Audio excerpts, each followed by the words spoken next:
대한민국을 사랑하고 대한민국의 문화를 사랑하는 독립운동가 우선 이격입니다. 불국사는 경상북도 경주시 토암산 서쪽 중턱에 있는 남북국 시대 통일신라 김대성의 발원으로 창건한 사찰입니다.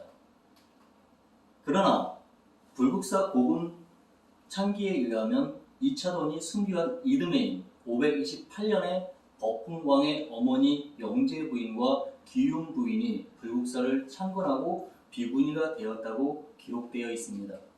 그러므로 불국사는 528년에 처음 창건되었던 것을 김대성에 의하여 지금과 같은 큰 사찰로 된 것입니다. 삼국유사에는 김대성이 현세 부모를 위해서 이 절을 창건하였다고 기록되었습니다. 김대성은 신라의 진골 귀족 출신으로 재상을 지냈던 인물입니다. 751년에 공사를 시작하여 774년에 12월 세상을 떠날 때까지 불국사와 석굴암을 만들었다고 합니다. 그러나 완공을 하지 못하여서 김대성 사후에는 신라 왕실이 완성을 시켰습니다. 김대성에 대해서는 삼국유사에 재미있는 이야기가 기록되어 있습니다. 김대성은 세상을 2번 태어나 전세의 어머니와 현세의 어머니 2분을 모시고 살았다고 합니다. 김대성은 현세의 부모를 위하여 불국사를 창건하였고 전세의 부모를 위하여 석굴사, 지금의 석굴암을 창건하였습니다. 불국사는 임진왜란 때 완전히 전소가 되었다가 임난 이후 일부만 복원되어 있던 것을 1969년에 정부의 대복원 공사 계획에 의하여 발굴조사가 진행되어 1970년 2월에 공사를 시작하여 오늘에 이른 것입니다. 그렇다면 불국사에는 어떠한 창조적 과학과 미학이 들어있을까요? 20세기 스위스 디자이너 요제프 밀러 브로크만은 그리드 시스템에 의한 디자인은 작업의 명료와 밀도 있는 접근성, 객관성, 통합성을 확보하며 창조적이고 기술적인 제작 과정을 논리화시키고 평론과 공간에 대해 건축적인 구조를 돋보이게 한다고 말하였습니다.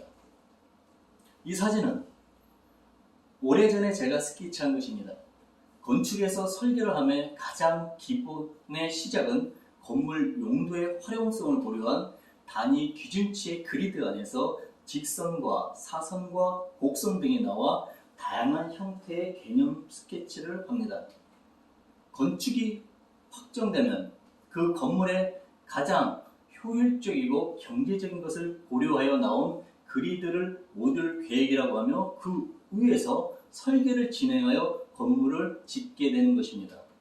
그런데 놀라운 것은 불국사의 대웅전과 다보탑과 석가탑도 그냥 놓여진 것이 아니라 철저한 모듈에 의하여 배치를 계획할 뿐만 아니라 인간 중심의 척도에 의하여 조성된 것입니다. 불국사 모듈의 단위 기준치는 석가탑 중심과 다보탑 중심을 2분의 1로 잡은 것입니다. 이 기준으로 잡은 이유는 인간 중심의 기준으로서 당시 성인 남자가 서서 좌우로 봤을 때 고개를 쳐들지 않고 탑을 바라볼 수 있는 거리라고 합니다. 서양은 도시계획학자 블루멘펠트에 의하여 휴먼 스킬이라는 용어를 처음 사용하였고 20세기 프랑스의 세계적 건축가 르꼬르비제에 의해서 건축 요소들을 인체에 비례하도록 완성하였고 그때부터 건물들을 인간적 척도로 통합시키길 바라면서 모든 건물 설계에 이 개념을 적용하였습니다. 서양이 20세기에 논했던 휴먼 스케일 개념의 건축을 우리는 이미 1300년 전에 세워진 불국사뿐만 아니라 집을 지을 때에도 그 집 주인의 신체를 기준 삼아 방의 크기, 창호의 높이, 방에 앉아 팔을 걸치는 머름의 높이에 이르기까지 세밀한 부분까지 사는 사람을 중심으로 결정하여 집을 짓는 인간 중심의 건축이었습니다. 그럼 불국사 대웅전의 공간은 어떠한 계획으로 구성을 하였을까요? 불국사 회랑의 너비는 석가탑과 다보탑 중심의 거리를 2분의 1로 잡은 단위 기준치의 4배로 하였고 길이는 단위 기준치의 5배로 하였습니다. 대웅전의 위치는 회랑의 너비를 한 변으로 하는 정삼각형의 꼭지점에 대웅전의 북쪽 벽 중심에 놓이도록 배치를 하였습니다. 대웅전의 너비는 석가탑과 다보탑 기단의 3배 길이로 한 것입니다. 또한 소박한 석가탑 쪽에는 화려한 범용루를, 화려한 다보탑 쪽에는 소박한 좌경루를 배치하므로 비대칭이 만들어낸 완벽한 대칭을 만들어낸 미학입니다. 1300년 전에 세워진 불국사는 휴먼 스케일을 기준치로 삼아 치밀한 공간 분할과 비례와 균형에 따라 세워진 창조적 과학입니다. 그럼 석굴암은 어떤 창조적 지혜가 담겨져 있을까요? 석굴암은 화강암을 다듬고 조립하여 만들어진 세계 유일의 인조 석굴입니다. 석굴암도 불국사와 마찬가지로 치밀한 공간 분할과 비례와 균형에 따라 세워진 창조적 과학입니다.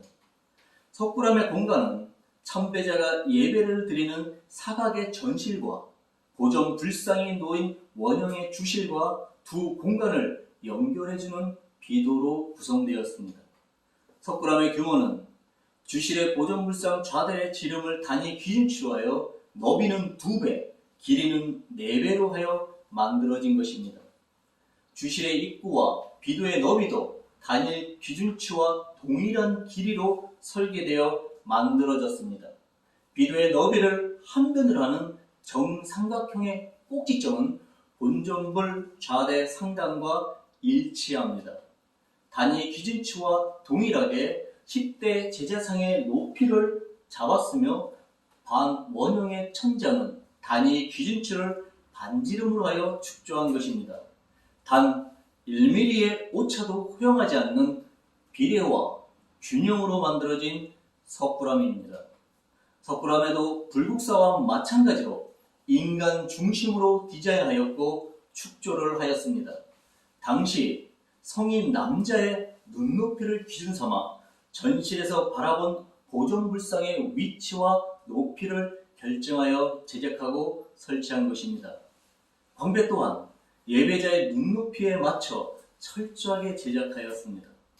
광배는 좌우 224.2cm, 상하 228.2cm로 약간 타원형으로 제작되었고 광배의 연꽃잎 장식도 위에서부터 아래로 내려올수록 작게 해주므로 예배자가 보았을 때 생기는 시각적 왜곡을 해결하여 완벽한 원형의 광배와 균일한 연꽃잎 장식을 연출하였습니다. 고정불상의 눈썹과 이마도 좌우가 다르게 조각되었고 어깨와 무릎 또한 다르게 하므로 대칭 속의 비대칭의 절묘한 조화를 이루었습니다. 비례와 균형미와 참배자의 시각으로 만든 예술의 극치로서 축조된 석굴암은 창조적 과학입니다.